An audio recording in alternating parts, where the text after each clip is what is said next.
time for the hot topic of the hour. President Biden weighing in on the election results yesterday from the White House in the Rose Garden. Biden was all smiles while portraying a very toned-down message from all we heard on the campaign trail. Watch this. No matter who you voted for, you see each other not as adversaries, but as fellow Americans. Bring down the temperature. Remember, a defeat does not mean we are defeated. We lost this battle. We're going to be okay. Oh, I thought it was the death of democracy. Fox senior White House correspondent Jackie Heinrich pressed Karine Jean-Pierre on this shift in tone. Watch this.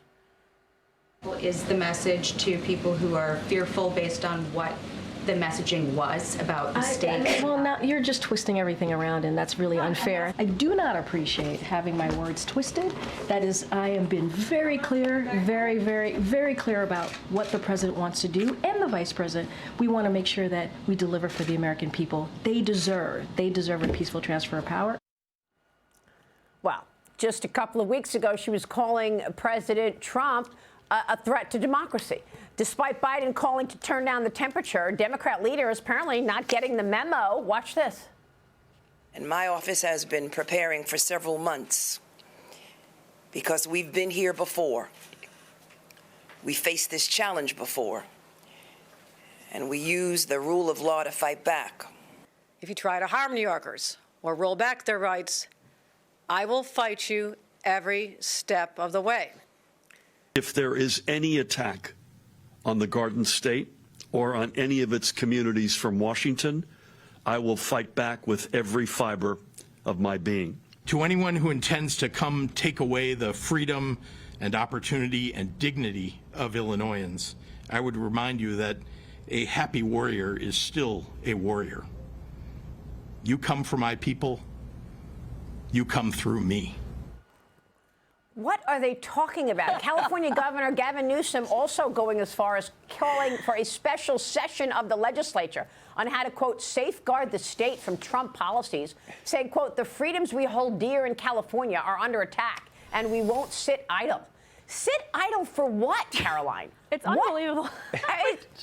Maria, there was a sweeping mandate in this election to reject the policies of the last administration, the niche, radical issues that Democrats have made their bread and butter, and to reprioritize the kitchen table. So, again, Democrats, they're refusing any moment of self-reflection when they desperately need some soul-searching. And one other thing, Maria, none of these Democrats actually believe that Trump would be Hitler, because if they did, we'd see a mass exodus of celebrities and the elite to Canada and Europe. We're not seeing that. And according to the exit polls, Maria, democracy actually was still a prevailing issue for most Americans, but not in the way the Democrats hoped. It actually worked in Republicans' favor because Trump wasn't the one calling to eliminate the Electoral College or to eliminate the filibuster or to weaponize the legal system against his political opponents. It was them. So voters actually bought Trump's definition of democracy, not the abused one the Democrats used as a grab bag for anything they want.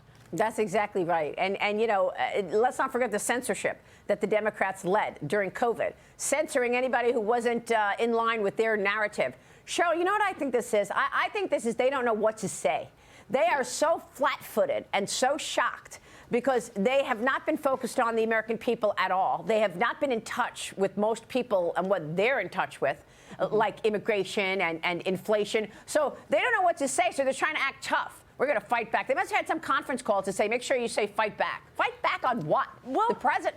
Go ahead. You read my mind, Maria. That's why I laughed out loud, and I apologize because none of this is funny. But you read my mind when you said, what are they talking about? I don't think anybody's planning to go after New Jersey. But exactly. I'm just saying.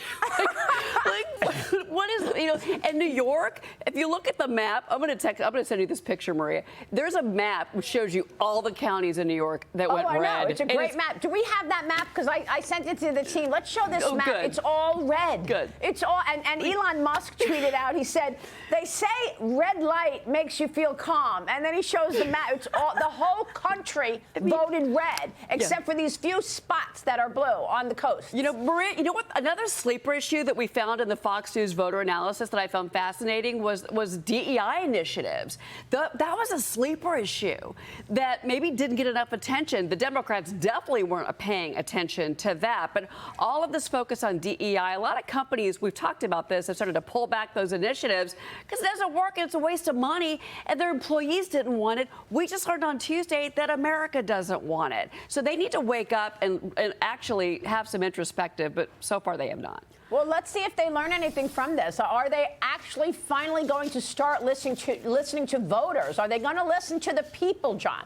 Well, if they are going to start listening to the people, to the voters, that means, Maria, that the Democratic Party has to cut loose the extreme left. They have to get rid of that wing of the party as quickly as possible if they're going to have any long-term hope. All right, we are going to take a short break. And